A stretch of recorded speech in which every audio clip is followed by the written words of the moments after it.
I want to share with you the importance of photos in your case. I'm going to give you a couple of quick examples, one a fall and one a car crash collision.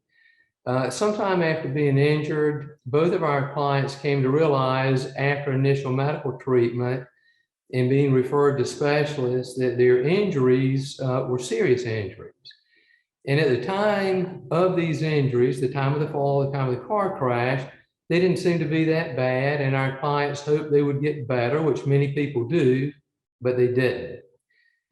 One client was injured by stepping in a hole that should not have been there, and the other was injured in a rear end car crash.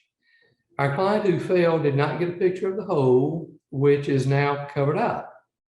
Our client who was rear-ended did not get a picture of the car of the other driver or his tag number. The at-fault driver took off, never to be found again. The bumper of the at-fault driver's car was not completely off. The crash was so hard that it hit the tow hitch of our guy, so it didn't do a tremendous amount of damage to his car. So there, a picture would have been very, very helpful.